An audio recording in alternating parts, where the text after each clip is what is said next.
This 1994 ballot from South Africa represents a major democratic milestone, a moment when millions cast their vote to end apartheid. Yet, decades after political victories like this, wealth inequality continues to grow while genuine freedom remains out of reach. We tried to push back by organizing around nationalism, classism, or capitalism. But because these ideologies were built using the same logic of division and control as the systems they oppose, they ended up addressing the symptoms of our condition while leaving the root cause untouched. What if the tools we rely on were actually designed by the same people who built the structures we are trying to dismantle? Frantz, Fanon, and Steve Biko studied this psychological capture. They argued that the most effective way to rule a people is to colonize their imagination, to make the oppressed accept the oppressor's vision of reality as the only one possible. By fighting inside the categories of black versus white, we stay on the ground chosen for us. This validates the very vision of the world that was invented to keep us separate. These signs from the apartheid era show how the system functioned. In the 18th and 19th centuries, colonial administrators engineered racial hierarchies as a tool to organize and manage populations across the globe. Enlightenment thinkers were cited to justify these divisions. They created a global architecture that ranked human value based on perceived intellectual and cultural superiority.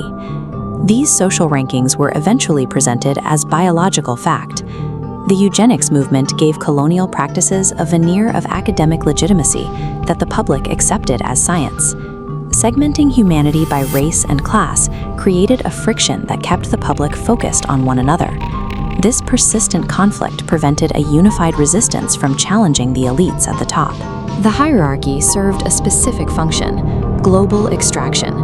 It was a mechanism for conquest and stripping the earth to fuel industrial growth. White supremacy provided the ideological cover. It justified the violent subjugation and theft of wealth from Africa and Asia. To maintain this system, elites offered poor, working-class Europeans a sense of social status. They were enlisted as foot soldiers for a project that would eventually exploit them too. These European workers were fed into the same industrial machinery they helped defend, consumed by the greed of their own leaders. The concept of race functioned as a management tool for a system of elite greed. This system is the abusive Western idea, an ideology rooted in individualism and the pursuit of capital. It treats all human life and the natural world as commodities to be consumed for profit. Survival in the system requires competition. It forces us into isolated, color-coded clusters that are left competing for scraps while the architects hold the resources. Staying within these fragmented ideologies keeps us trapped in a cycle of reactive struggle. Curious, we can judge this system by its results, even among those told they had won. Standard metrics like GDP ignore requirements for a stable life. This infographic maps pillars that actually sustain civilization: healthy ecosystems, kinship, and social glue. Yet applying these to the modern West reveals populations struggling with isolation, declining trust, and broken cohesion. Birth rates are falling to record lows, while the environment faces total devastation. The evidence shows a system toxic to all life. Global capitalism and racial supremacy drive our entire species toward collective collapse. True liberation requires us to stop reacting to the distraction of race. We must organize around life-affirming principles instead. The African idea, found in concepts like Ubuntu and Ma'at, functions as a unified human consciousness. It recognizes that we are interconnected with one another and the natural world. Decolonizing the mind starts with rejecting the hyper-individualistic metrics that define our worth today. Freedom depends on dismantling the hierarchy and uniting under a consciousness that values harmony and community above profit. When analyzing extreme inequality, standard diagnostics point toward economic failure, but treating material exploitation alone fails. We assume the root cause is political disenfranchisement, yet despite legislative reform, the disease persists. The engine sustaining this corruption is ideological capture. In the mid-20th century, millions mobilized against visible systems of control. They organized and marched. winning specific legal and political victories through immense sacrifice. However, current empirical data shows that wealth gaps have only widened.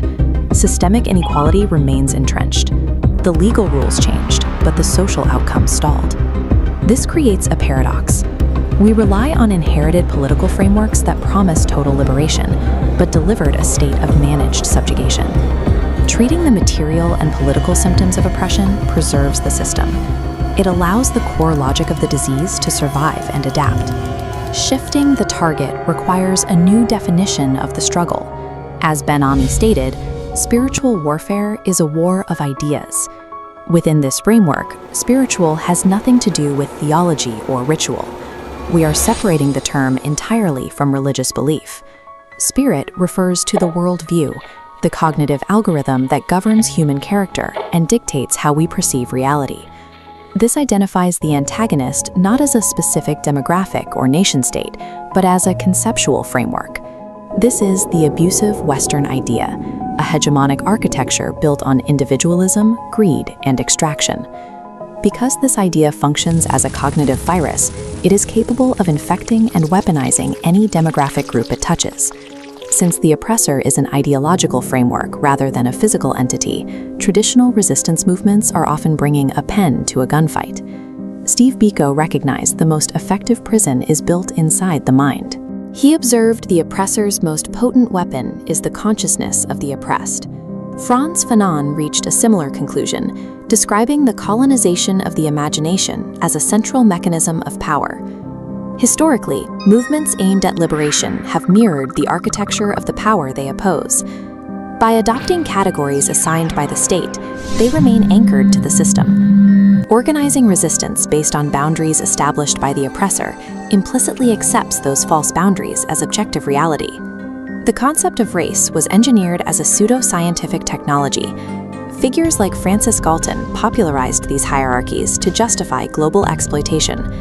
Early Pan-Africanism, represented by thinkers like W.E.B. Du Bois, was essential for survival, but was forced to mobilize within this artificial framework of identity. Fighting a system using the identity parameters it assigned you ensures its foundational logic remains untouched. This blueprint reveals how ideological deception organizes society. A ruling minority occupies the invisible apex, protected by the illusion of authority. To maintain control without force, they force the massive base to self-regulate, deploying technologies of division, racism, classism, and tribalism. These are not natural human behaviors. They are deliberate ideological firewalls designed to prevent lateral unity across the base. This ensures the oppressed expend their energy fighting each other across artificial firewalls, rather than attacking the apex. In this model, systemic inequality is not a glitch. The machine is manufacturing lateral conflict to protect its own power. This illustrates the result: a towering threat overwhelming a fragmented resistance. Each isolated vote represents a different movement. Fighting independently makes them easy to manage. Attacking single manifestations fails to neutralize the centralized body. The beast's heads share one circulatory system. Organizing purely on physical or demographic traits is a catastrophic strategic error in a war of ideas. It creates co-opted elites, individuals who share the physical demographics of the oppressed, but operate using the ideological software of the oppressor. Biological representation without ideological alignment is a trap. It pacifies the oppressed with the illusion of power, while the system remains uninterrupted. If we cannot identify the oppressor by skin color, we must identify them strictly by their empirical outcomes. A system is known by the fruits it produces. We must evaluate it by its yields, regardless of the labels it uses to describe its intent. The verifiable outputs of the Western idea include deep social demoralization, extreme inequality, and the collapse of human ecosystems. The rhetoric promises progress. The reality is extraction. Even the populations who believe they are the beneficiaries of this system have been consumed and atomized by its relentless demand for profit. Any system requiring the destruction of families and environments to measure success is an anti-life architecture.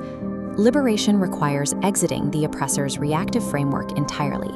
we cannot use the logic of the prison to achieve freedom. This demands a shared, life-affirming consciousness, an operational counter-protocol that transcends biological or geographic boundaries, replacing individualistic competition with a mandate of interconnected survival.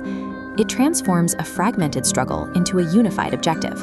The focus moves from negotiating with the system to achieving ideological clarity against it. This unified front must assemble based on shared worldview and character, rejecting the manufactured divisions of race, class, and tribe. True freedom begins the moment we stop fighting over the scraps of a dying system and unite to build a framework rooted in truth.